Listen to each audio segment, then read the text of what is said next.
Hey, it's Miss Kelly here. I'm here to talk about place value, so we're going to get started. And the first thing I want to cover before we get any further is, in order to understand what place value is, you need to understand first what is a digit. So that's our first vocab word that we're going to be covering. And a digit is any symbol that you use to write whole numbers with. So a symbol that you're using to write numbers. They're going to look like this.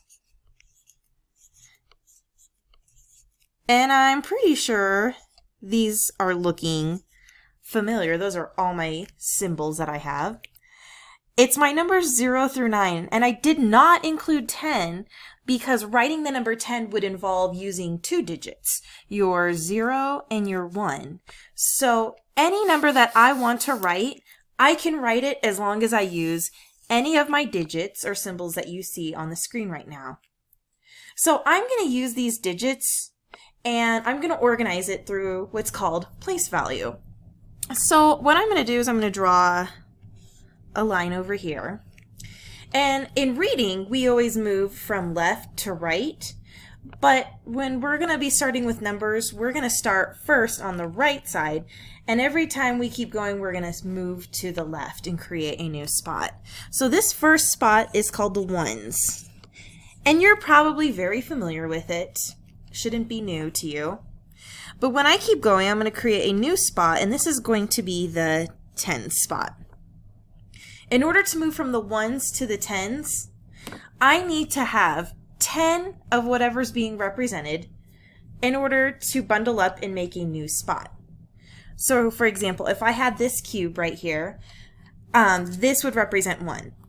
I'm going to keep counting, and I've got 2, 3, 4, 5, 6, 7, 8, 9, and 10 is on its way.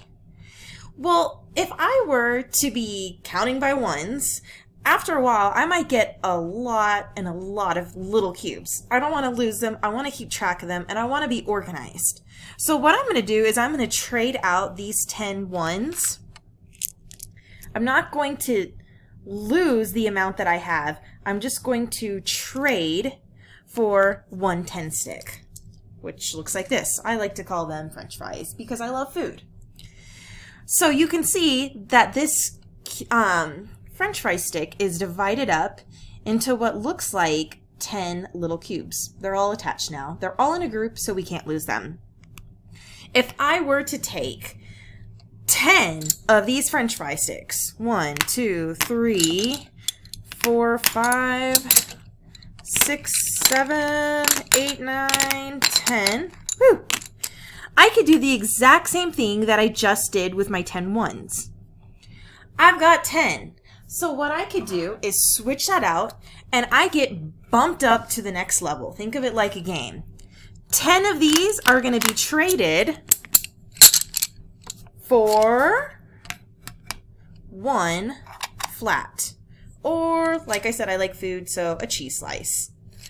French fry, cheese slice, and if you were to lay all of your French fries out, you would see that you have, of course, 10. So the amount hasn't changed. I'm just keeping track of everything. So 10 sticks are going to make 1 flat. That's moving on to the hundreds. I hope you're catching on to a pattern here because I just went from 1, I added a 0 right here. Now I've added 2 zeros. And I bet you can guess what I would add next. I'm going to add a comma because I'm going to be moving on to a new place value. If I were to take 10 of my cheese slices, put them together, here we go, 1, 2, 3, 4, 5, 6, 7, 8, 9, 10. Now I know it's kind of hard to believe me. I mean, it looks like it's still 1 cheese slice, but I'm going to stack them together and you can see it almost looks like I have a cube in my hand. Well, because I do have a cube.